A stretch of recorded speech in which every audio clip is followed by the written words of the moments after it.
이 시간 오늘 기다리는 사람들이라는 제목을 잡았습니다. 우리 성도들, 특별히 하나님의 사람들 뿐만 아니라 그리고 모든 일반인들 다 포함해서 사람은 위를 바라보고 또 희망을 또 바라보면서 사는 존재들입니다. 살아있다라는 것 자체가 뭔가 기대하고 기다리고 있는 거예요. 기다리는 게 없으면 아마 이미 우리는 지금 세상을 떠났을 겁니다. 그래도 뭔가 회복되기를, 뭔가 더 나은 것이 내 삶 가운데에 찾아오기를 다 기다리고 있어요. 그렇죠? 멋진 남자가 오기를 기다리고 있고 또 멋진 여자가 오기를 기다리고 있고 청년들은 그 소망으로 지금 살고 있는 거죠. 그게 기다림입니다. 다들 뭔가 한 가지씩은 다 기다리고 있어요. 내 꿈이, 내 소망이 이루어지기를 원한다. 이런 어떤 그 기다림의 연속이에요. 살면서 죽는 그 순간까지 이 기다림이라는 것이 상실되면 이미 삶에 대한 어떤 그 소망이 끊어진 거기 때문에 살고자 하는 의지가 있을 수가 없어요. 근데 이 기다림이라는 것이 사실은 어렸을 때부터 젊어서 나이 들어서도 계속 있으니까 지금 뭔가 지금 우리가 호흡을 하고 있는 거겠죠. 오늘 이 시간도 여러분들이 저 좋은 날을, 또 기쁜 날을, 더 행복한 날들, 그죠? 더 건강한 날들, 뭐 이런 날들을 아마 기다리고 있을 텐데 그 날들이 분명히 오게 될 줄로 믿습니다. 그 기다림이라고 하는 것 자체가 결코 나쁜 게 아니죠. 뭐 병원에 입원하신 분들은 뭐 퇴원을 기다리고 회복을 기다리고 또 아들을 군대 보내신 분들은 전역 날짜를 기다리고 뭔가 이렇게 또 월급날을 기다리고 뭔가를 다 지금 기다린다라는 거예요. 우리가 결국 이 모든 이 멤버들, 우리 교회 안에 있는 모든 구성원들 치고 이 기다림이 없는 사람들이 없다라는 걸 보면 삶이라고 하는 그 가운데에 이 기다림이라는 것은 굉장히 중요한 요소라는 거예요. 어떻게 보면 희망이라고도 우리가 말씀할 수가 있습니다. 그런 점에서 이 세상에 살아있는 어떤 그러한 그 존재라면 당연히 이러한 부분들을 가지고 있다. 아마 예배가 지겨운 분들은 축도를 기다리고 있겠죠. 빨리 끝내라. 그죠? 곧 오십니다. 축도가. 고통 가운데 참고 견디다 보면 그 기다림의 어떤 그 답이 와요. 또 아멘 안 하네요. 아멘 할 줄 알았는데 그 모든 사람들의 삶에는 분명히 이 기다림이 기다린다. 신앙생활을 할 때 신앙의 어떤 그 영성 중에 이 기다림의 영성이 있어요. 평안할 때는 그래도 우리가 기다릴 수 있습니다. 그런데 고난 중에 기다리는 게 힘든 거예요. 고난 중에. 베드로전서 같은 경우도 흩어진 주의 나그네들, 그죠? 많은 핍박 속에서 각 나라로 흩어져서 고난받는 사람들한테 뭘 베드로가 증거하냐면은 주님 다시 오신다. 주님 다시 오신다라고 이제 이야기를 하면서 성도들에게 그날을 기다려라. 지금 암담하고 암울하지만 그때를 기다리면서 확고한 믿음 가운데에 거하고 있어라. 결국 믿음과 이 기다림이라고 하는 것 자체가 굉장히 중요한 관계가 있어요. 믿음이 있어야 기다려집니다. 그래서 신자는 기다리는 사람이에요. 오늘 제목처럼 신자가 바로 기다리는 사람들입니다. 기다리는 사람. 그 찬양 가사 중에 뭐 하늘에 이상한 구름만 떠도 주님 오실까에 뭐 이런 찬양 있잖아요. 주님 고대가라고. 그 찬양 그대로 주님을 기다리는 성도가 되어야 할 줄로 믿습니다. 그래서 항상 뭐 창문에 앉아가지고 기다리지 말고 너무 청승맞으니까 그거는 주님의 기다림이 아니고 주님을 기다리는 성도, 주님을 기다리는 성도, 그게 진짜 신자예요. 근데 살면서 주님 다시 오신다라고 하는 것에 대한 인식이 없는 사람들이 있어요. 주님 다시 오신다는 건. 우리 마지막 그 성령도 우리가 이 노래로 하는데 주님 다시 오실 때까지를 부르는데 주님 다시 오시는 그날이 분명 있거든요. 결산의 때가 모든 인생들에게 있습니다. 역사 속에도 분명히 역사가 끝나는 날이 오거든요. 그때가 바로 주님 다시 오시는 그날입니다. 그래서 신자라고 한다면 기다리는 사람인데 성경에는 기다리는 분들이 많이 나옵니다. 아브라함도 바로 이삭이라고 하는 자녀를 기다리게 만들고, 또 한나 같은 경우도 사무엘을 또 기다리게 만들고, 하나님은 그냥 주지 않잖아요. 그냥 주질 않고 믿음을 시험을 할 때 기다리는 시간들을 통해서 주셔요. 기다리는 시간들을 통해서. 결국 이 기다림이라는 것은 우리 믿음을 시험하는 시간입니다. 믿음을 시험하는 시간이에요. 우리 여러분들의 삶에 하나님께서 무언가를 말씀하시면은 그 말씀이 그대로 오는 게 아니에요. 다윗에게 기름 부음을 허락하신 다음에 다윗이 바로 왕이 된 게 아닙니다. 정말 오랜 세월 광야를 떠돌아다니면서 또 사울의 추적을 받으면서 고통의 시간을 보내요. 그러다가 결국 하나님의 약속이 다윗에게 임하죠. 결코 기다림이라고 하는 것이 배제된 상태에서 그냥 주어지는 법이 결코 없습니다. 누가복음 2장 25절에 보시면 시므온이라는 사람이 나오는데요. 이 시므온을 표현을 할 때 이렇게 표현을 합니다.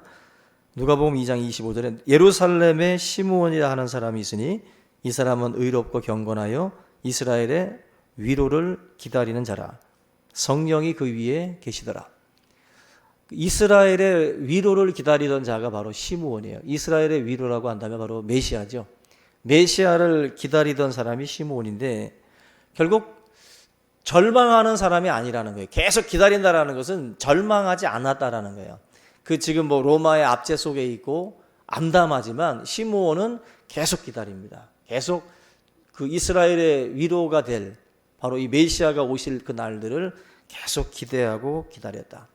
절망이라는 것은 기다림이 멈춘 거예요. 끝난 겁니다.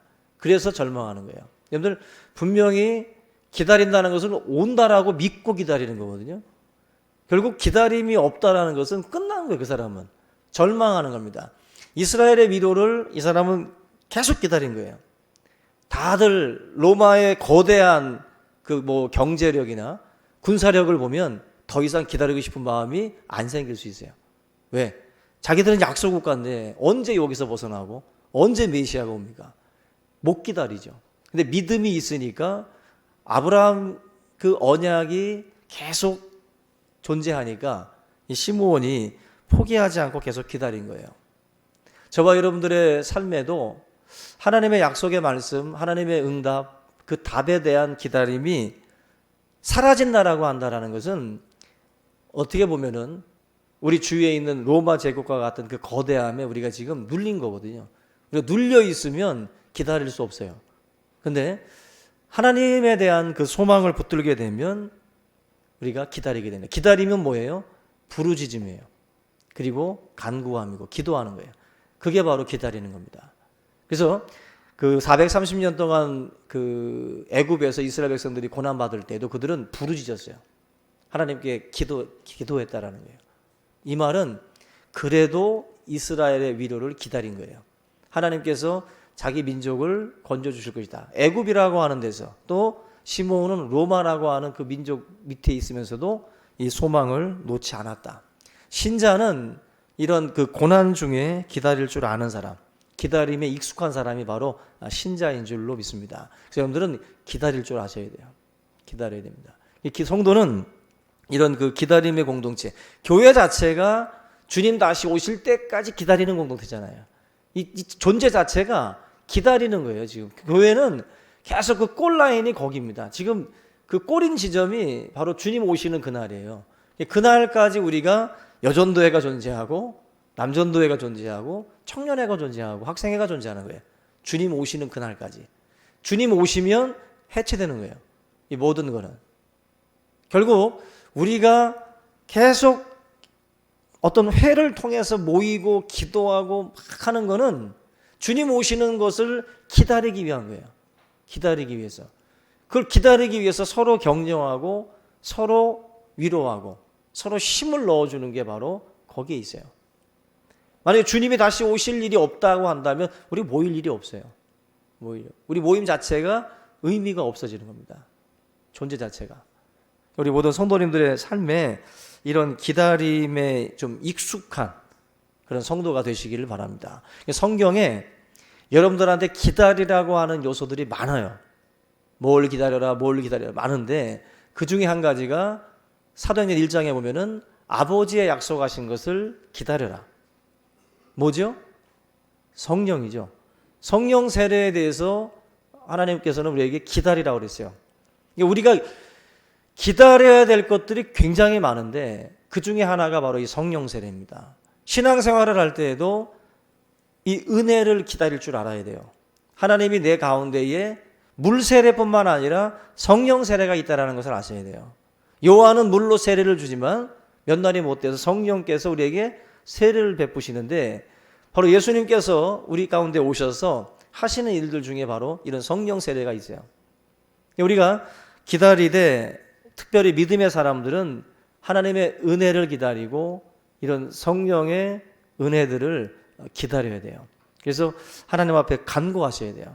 그래서 올해 기다려도 안 오셨습니까? 그럼 내년에 또 기다리세요. 또 기다리고 또 기다리고. 어떻게 기다립니까? 기다린다라는 것은 뭐라고 그랬어요? 부르짖는 것이라고 그랬어요. 기도하는 것이라고 했습니다. 기도하며 기다리셔야 돼요. 그 가운데에 아버지의 약속하신 성령이 여러분들의 삶 가운데에 충만하게 또 임하게 될 줄로 믿습니다. 신앙생활은 은혜 받아야 되는 거 아시죠? 성령 받아야 되는 겁니다. 성령 받지 않고 일하니까 그 사도행전에 보면은 제자들이 나가서 전도할 때 성령을 우리가 듣지도 못했다는 그 말들을 하잖아요. 우리가 성령에 대해서는 듣지도 못했다. 물 세례만 아는 거죠. 물로 세례받은 것만. 지금 많은 성도들 가운데도 하나님의 은혜의 체험, 성령의 체험이 없이 또 신앙생활을 하는 경우들이 많습니다. 기다리지 않기 때문에 그래요. 고대하지도 않고 찾지도 않고 바라지도 않으니까 하나님의 성령이 임하지 않지. 언제 성령이 임했습니까? 마음을 같이 하고 뜻을 같이 하고 작정해서 막 기도하는 자리에, 그 기다리는 자리에 성령이 오신 거예요. 그냥 세워라 내워라 앉아 있으면 오지 않죠. 기도하는 법도 없고 간구하는 법도 없는데 성령이 오실 리가 없어요. 성령이 임하는 자리가 있잖아요. 그 사고 다발 지역 있죠. 그런 것처럼 은혜 다발 지역이 있어요. 여러분들 체육대회에 참석하는 게 성령이 더 임할까? 예배가 더 임할까? 당연히 예배 자리고 또 기도 자리고, 점심 먹는 자리보다는 기도회가 더 나을 것이고 금요 기도회가 더 나을 것이고 또 새벽 기도가 나을 것이고, 곧 그 사고 다발 지역처럼 은혜 다발 지역이 있어요. 낙뢰가 떨어지는 지역이 있잖아요. 태풍이 발생하는 지역이 있고, 마찬가지로 하나님의 은혜도 그 임하는 자리가 있는데 그런 자리를 자꾸 사모하고 들어가야 돼요. 사모하고. 마가의 다락방이 있고 뭐 저쪽 뭐 저가의 다락방이 있다 그러면 어디로 가야 돼? 마가의 다락방으로 가야죠. 저쪽 저가의 다락방은 계속 먹기만 하고 있고 마가의 다락방은 기도만 하고 있어요. 어디로 가야 돼요? 먹으러 가야지.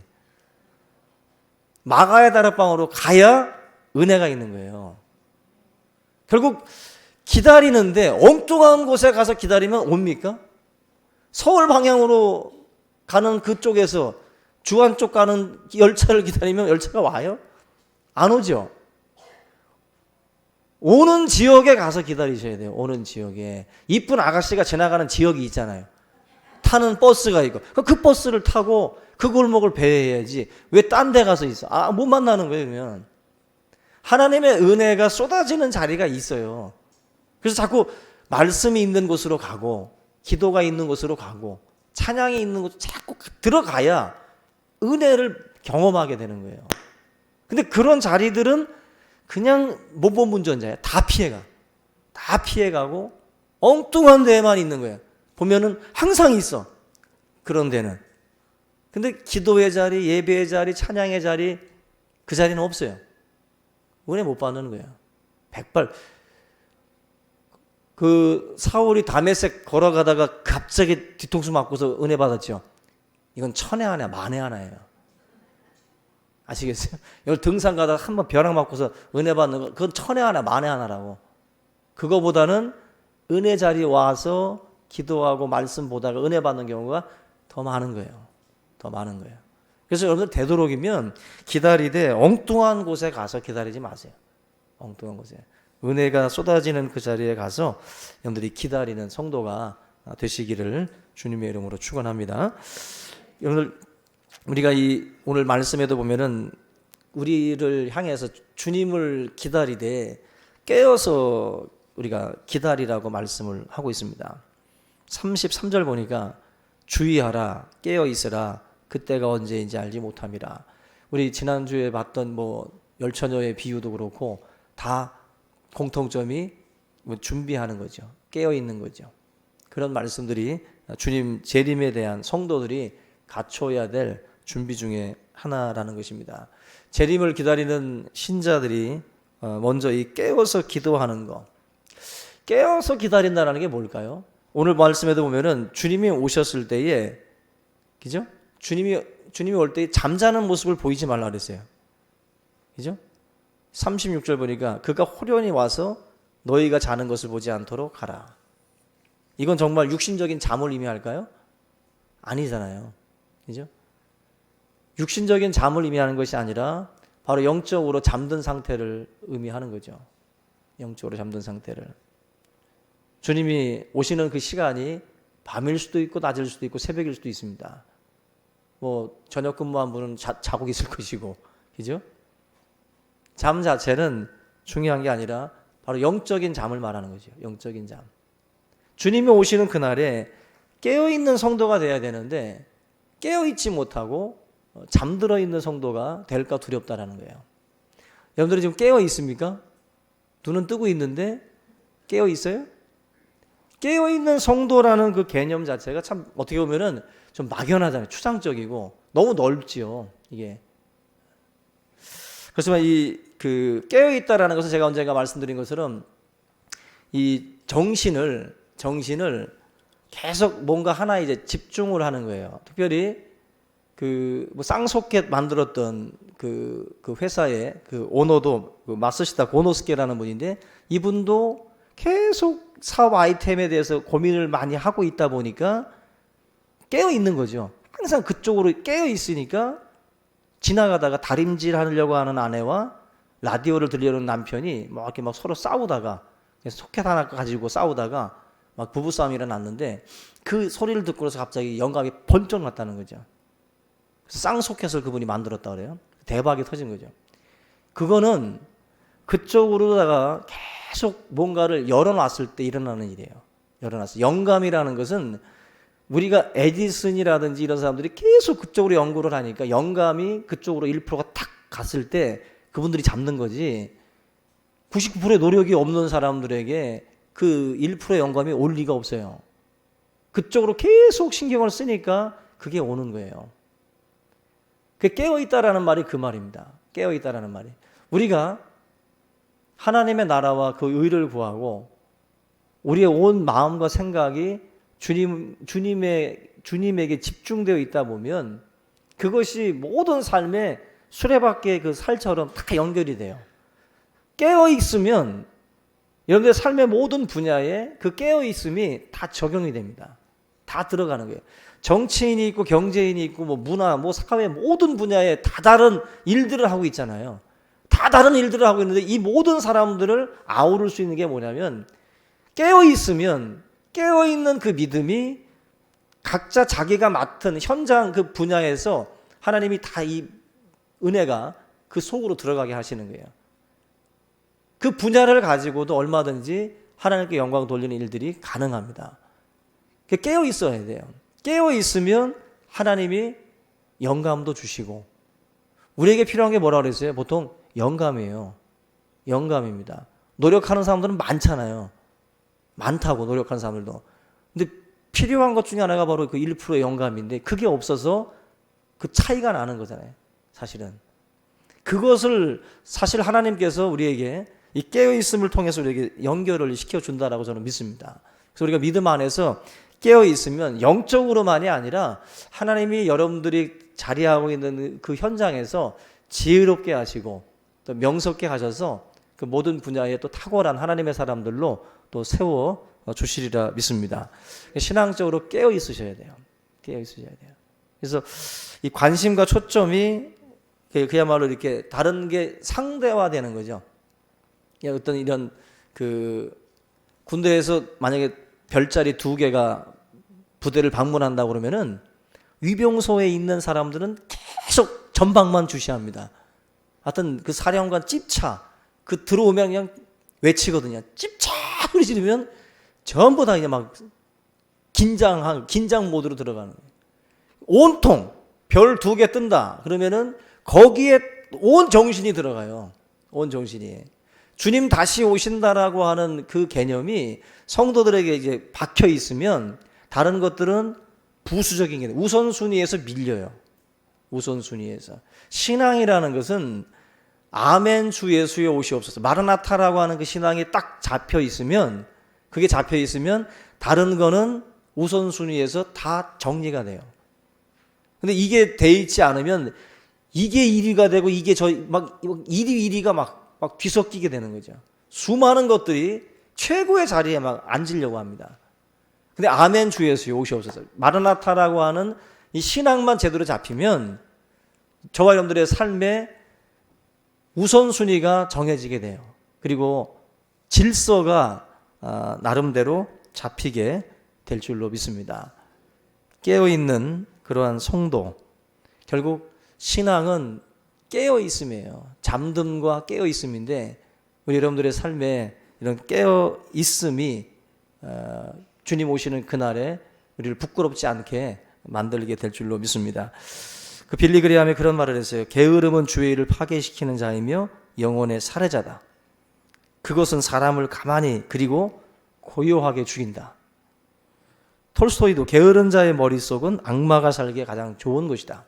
신앙생활에 있어서 게으름이라고 하는 것은 천국을 향해 나아가는 성도들에게 심각한 장애물이에요. 우리 여러분들의 삶에 이러한 것들이 은밀한 대적으로 역사하고 또 우리의 삶을 무너뜨리거든요.